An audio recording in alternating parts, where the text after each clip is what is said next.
Hello students, I'm Imani Sharma, your educator.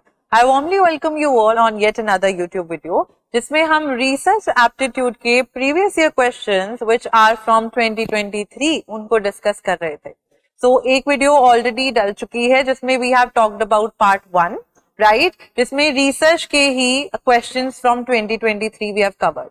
आज we are going to discuss some more questions ताकि चीजें clear होती रहे and we are also practicing them in a recurrent manner, right? So without wasting any further time, let's just see the questions जो कि आपकी 7 December 2023 वाली cycle में पूछे गए थे.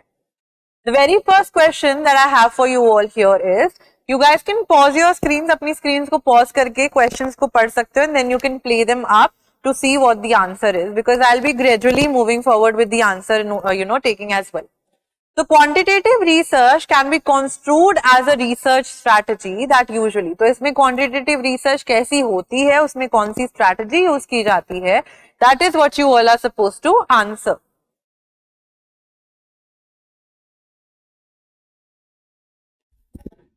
The right answer to this question is option A, that is it entails a deductive approach to the relationship between theory and research. अब deductive approach क्या होती है? What do we mean by deductive approach? जब कोई भी researcher जो है already established theory जो कि जनरलाइज है उसको उठाता है, उसको टेस्ट करने लगता है, that is what we know as deductive. एक एग्जाम्पल इसका लेके देखते हैं, that if I say that हमारे we talk about that all living beings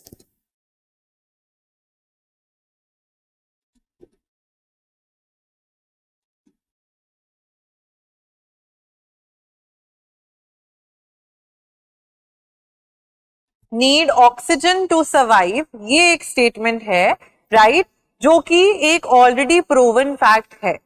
Whenever a researcher would want to gather information और उसको टेस्ट करने लगता है, उस अप्रोच को हम डिडक्टिव अप्रोच कहते हैं. और जब जब हम देखते हैं कि रिसर्चर इन सब क्वेश्चंस को पूछते हैं, deductive approach also comes in place, takes place.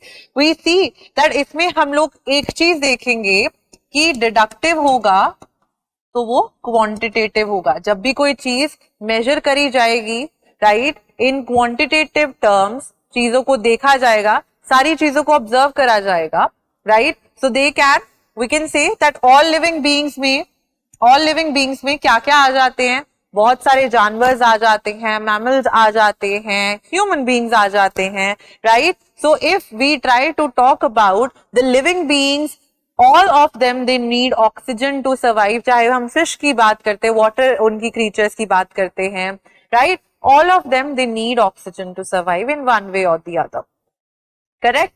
So if a person wants to test that up, तो वो deductive approach use करेगा. Coming to a point कि वो क्वांटिटेटिव होती है, क्वांटिटेटिव क्योंकि क्वेश्चन में पूछा गया था, तो क्वांटिटेटिव जो रिसर्च, क्वांटिटेटिव अप्रोच हम लोग देखेंगे, ठीक है, क्वांटिटेटिव रिसर्च देखेंगे, उसमें हमेशा डिडक्टिव होगा, डिडक्शन होगा. आप चीजों को गैदर करोगे तो I will as a researcher be gathering information about the mammals, about the birds, about the sea creatures, about human beings, everything, and then मैं उनके ऊपर टेस्ट करके देखूंगी कि हाँ ये ऑक्सीजन चाहिए, इनको ऑक्सीजन चाहिए, पानी में जो जानवर रह रहे उनको ऑक्सीजन चाहिए.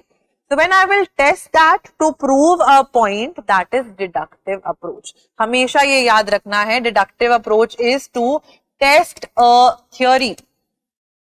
आइजैक न्यूटन ने एक चीज अपने एक्सपेरिमेंट के थ्रू प्रूव कर दी कि ग्रेविटी होती है, चीजें नीचे ग्रेविटेशन की वजह से, ग्रेविटी की वजह से, ग्रेविटेशनल पुल की वजह से नीचे गिरती हैं. Even if you make a paper fall down, even if you make glass को नीचे गिरा दो, वो नीचे ही गिरेगा क्योंकि ग्रेविटी उसको अपनी तरफ खींचती है.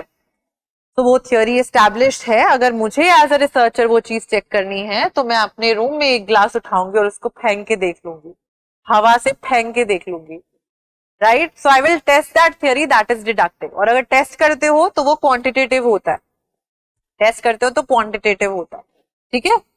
Then we move forward to the next question.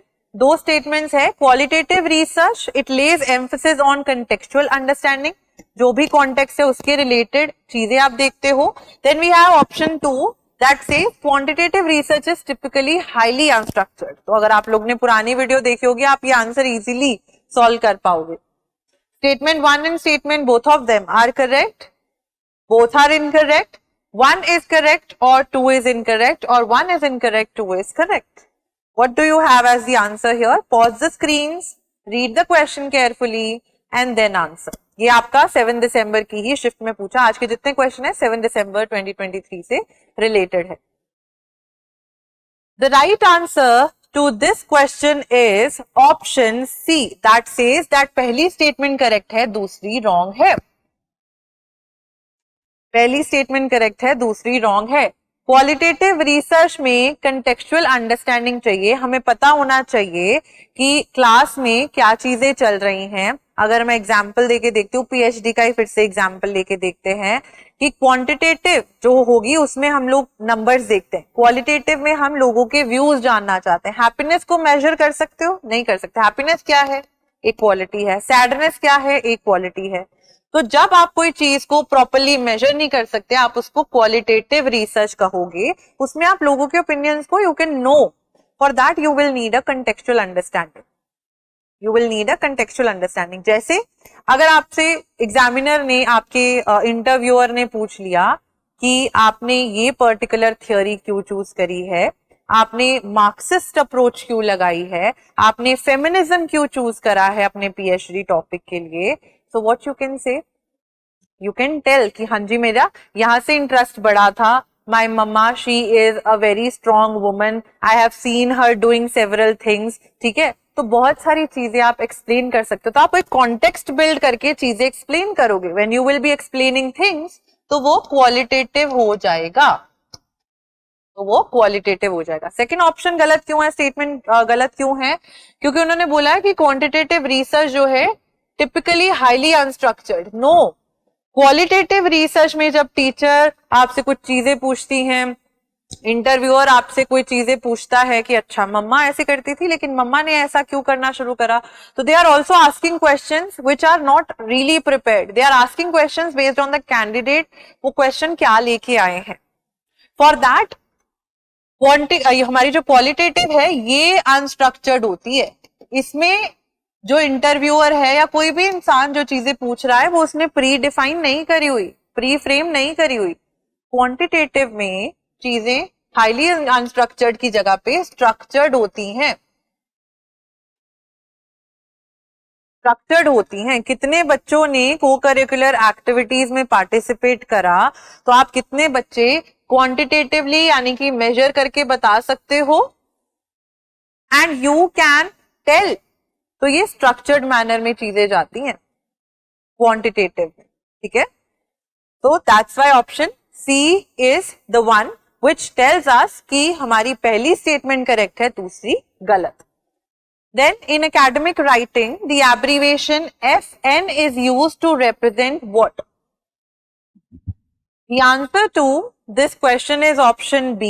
FN stands for footnote. Footnote क्या होते हैं? Footnote वो चीजें होते हैं which are used in your research.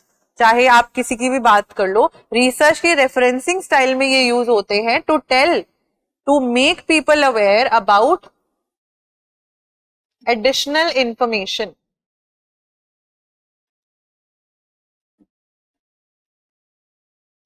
About additional information. अगर आप आपका कोई रिसर्च पेपर कोई भी इंसान पढ़ रहा है, उसको जानना कि ये पॉइंटर कहां से लिया, आपने ब्रैकेट में FN करके लिखा हुआ है, तो फुट नोट को वो रेफर करके जान सकता है कि अच्छा ये पॉइंट इस लड़की ने यहां से लिया था, इस बुक में से पढ़ा था, ये तो बड़ा अच्छा पॉइंट है. तो footnotes are used for that. ठीक है, at the end of the document, and मतलब उसमें सारी लिस्ट वगैरह दे दी होती है. Then we have the next question. The process of deduction involves drawing generalizable inferences out of observations. अभी हमने डिडक्शन की बात करी. Positivism advocates the application of the methods of natural sciences to the study of social reality. Pause your screens, take your time, answer this question carefully. The answer to this question is option C. Statement 2 incorrect है, statement 1 जो है वो correct है। बिल्कुल, जो deduction होती है उसमें हम चीजें जनरलाइजेशन करते कैसे हैं, हम पहले वो चीज सोच लेते कि अच्छा all human beings they survive on oxygen, they need oxygen to survive, और उस चीज को टेस्ट करते हैं बाद में। आउट ऑफ ऑब्जर्वेशन आपने ऑब्जर्व करा कि अच्छा हिमानी भी सांस ले रही है, अमृत भी सांस ले रहा है, ऋचा भी सांस ले रही है, ठीक है, राजीव भी सांस ले रहा है, ऑल दीज थिंग, आपका डॉग भी सांस ले रहा है, जॉनी भी सांस ले रहा है, ठीक है, प्लूटो भी सांस ले रहा है। So all these things you have observed and from that आपने एक थ्योरी बिल्ड कर दी थी, तो वो डिडक्शन हो जाती है, ठीक है।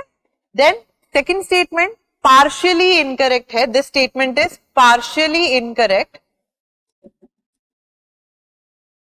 पार्शियली इनकरेक्ट क्यों है? बिल्कुल जी, पॉजिटिविज्म जो है नेचुरल साइंसेस के एप्लीकेशन को लेता है। नेचुरल साइंसेस में हमारी फिजिक्स, केमिस्ट्री, बायोलॉजी, एस्ट्रोनॉमी, ये सब चीजें आ जाती हैं।